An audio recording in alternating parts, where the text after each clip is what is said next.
for whatever reason, that they need a new voice. A new what? Potentially make different adjustments, be able to provide a different perspective. We saw Tom Thibodeau late in this series against the Pacers start to go more to his bench, go 8-9 players deep. So he went 9 players deep a couple of times in those critical moments down the stretch of this Pacers Eastern. And then you're going to issue some weak-ass statement like we really, really care? I don't care about that damn statement. I want to see Leon Rose stand before the camera and justify firing a man that just took you within 2 games of a berth to the NBA Finals right after you decided to trade 5 picks for a guy that never even made an All-Star. That's what I'm talking about. I think the direction they're going to go in now is figuring out a guy that they know can build out the entire roster. Who's that guy? The bench can work with the front office, is a little bit more lenient based on what their strategies are, and not so, Tibbs has success his way or the highway in this case. I guess the Knicks gave him the highway. Every player on this Knicks roster, it felt like overperformed. You saw Jalen Brunson become an All-NBA All-Star guard. Karl-Anthony Towns, an All-NBA performer as well. A lot of Knicks players. Josh Hart as well, who tweeted out something positive about Tom Thibodeau. They all had great years under him, but clearly the Knicks did not feel like Tom Thibodeau was going to be the coach to take them over the top. God damn them! God damn them! God damn them! God fucking damn them to hell. I'm not happy today. I'm not happy today. Well, I'm sorry to hear that part. I don't feel like Tibbs should have lost his job. It happened quietly. Too quietly for something this explosive. On a Tuesday morning that should have been routine, Tom Thibodeau walked into the Knicks facility with the weight of history behind him. 2 straight 50-win seasons, the team's first trip to the Eastern Conference Finals in 25 years, and the full trust of a fan base starved for relevance. But by that afternoon, he was gone. No farewell presser. No warning. Just a short conversation behind closed doors. A man who dragged New York basketball back into national conversation was now out of a job. And what's even crazier, they didn't even have a replacement lined up. So why would the Knicks cut ties with a coach who had just delivered their most successful stretch in a generation? To find that answer, we need to go back. Not just to Thibs' first game as head coach, but to the decades of dysfunction that made this decision feel all too familiar. The shocking timing. By all accounts, the Knicks were right there. Eastern Conference Finals.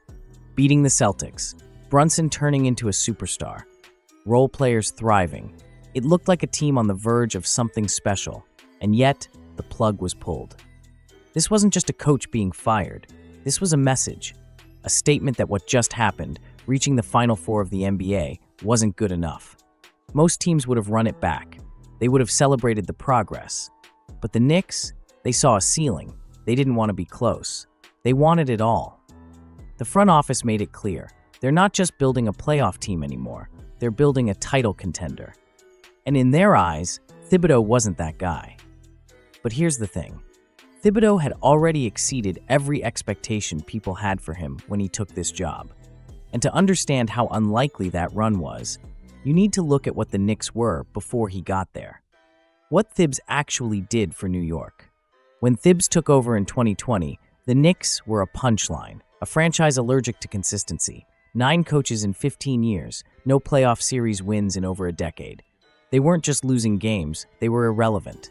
What followed wasn't flashy. It wasn't modern, pace and space, viral highlight basketball. It was gritty, it was defensive, it was hard-nosed, and it worked.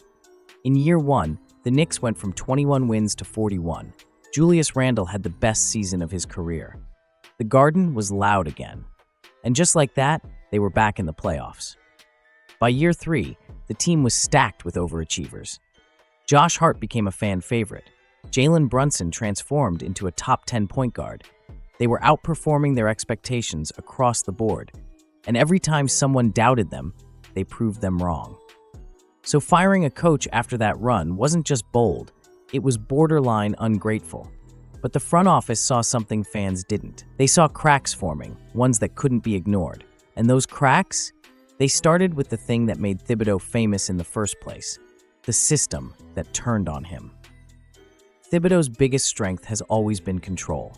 He runs a tight ship. Practices are intense. rotations are strict, and he plays his starters a lot. In Chicago, it was Joakim Noah and Derrick Rose logging huge minutes. In Minnesota, it was Jimmy Butler doing the heavy lifting. And in New York, it was Jalen Brunson, Randall, and Hart pushing past 40 minutes night after night. It worked, until it didn't. Behind the scenes, whispers began circulating. Was Thibs burning his stars out? Was he too inflexible to adapt? In this year's playoffs, he made some late adjustments. He started using the bench more, going deeper into the rotation, but by then, it was too late. The front office wasn't just looking for a coach to win games. They were looking for someone to evolve with the modern game. And Thibodeau, despite all his success, was seen as rigid. But what really forced the Knicks' hand wasn't about minutes. It was about relationships. And those started unraveling in the middle of the season. The players started talking. You know things are shaky when players speak up during a winning season. Midway through the year, Mikal Bridges, one of the newest and most respected voices on the roster, made a subtle but telling comment. He said Thibodeau needed to trust the bench more. Let the young guys play. Give others a chance to contribute. It seemed innocent at first, but looking back, it was the beginning of something deeper. Behind closed doors, several players reportedly echoed that sentiment. Not that they disliked Thibs, but that they felt stifled. The offense was predictable. The rotations felt robotic. And worst of all, there was a lack of chemistry, especially in the locker room. For a team this talented, vibes matter, camaraderie matters, and the Knicks brass started wondering whether the biggest obstacle to their growth was the guy leading them. Still, not everyone was on board with letting him go. In fact, one of the loudest voices of support came from the face of the franchise himself, the Brunson factor. After the Knicks' heartbreaking Game 6 loss to Indiana, a reporter asked Jalen Brunson if Thibodeau was still the right coach for the team. Brunson didn't just say yes, he was almost offended by the question. Is that a real question right now? You just asked me if I believe that if he's the right guy. Yes. Thanks, guys. Come on. Come on, he said. What are we talking about? To Brunson, Thibodeau wasn't just a coach. He was the guy who believed in him when no one else did. The coach who helped turn him into an all-NBA player. The mentor who gave him the keys to the offense and never looked back. So if the decision had anything to do with Brunson, it sure didn't show. But here's where things get tricky. Because, as much as Brunson backed his coach, the front office might have been making this move because of him. They're not thinking about development anymore. They're thinking about maximizing a window. Brunson is that good. He's entering his prime, and for the first time in decades, the Knicks have a legitimate MVP candidate on the roster. In their eyes, they can't waste a single season. So now, the question isn't just why fire Thibodeau, it's who's next. And that's where things get even messier. Who replaces him, and can they do better? As of today, the Knicks have no confirmed replacement, no shortlist, no announcement, just one giant, Thibodeau-shaped hole in the middle of their coaching staff. Names are flying around: Mike Budenholzer, Kenny Atkinson, maybe even a dark horse like Becky Hammon. But the Knicks have made one thing clear. This hire will be about one thing and one thing only: winning a championship. They don't want to rebuild. They don't want a culture reset. They want a ring. And that creates an enormous amount of pressure, because if the next coach doesn't match or exceed what Thibodeau accomplished, this move will age like milk. Think about it. You fire the guy who brought you back from irrelevance, who gave your star players career years, who made the Garden matter again, and you replace him with who exactly? The answer will determine everything, and it'll define the Knicks' next era. So now we arrive at the final and most uncomfortable question. Did the Knicks just mess this up?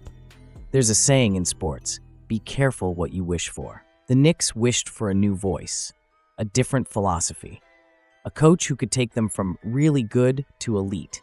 But in doing so, they let go of the most successful coach they've had since Jeff Van Gundy. Maybe they're right. Maybe Thibodeau had taken them as far as he could go. Maybe the next coach unlocks a whole new level for this team. But if they're wrong, this moment could be the start of another spiral, a return to the dysfunction Knicks fans know all too well. Only time will tell, but one thing is certain: the clock is ticking in New York.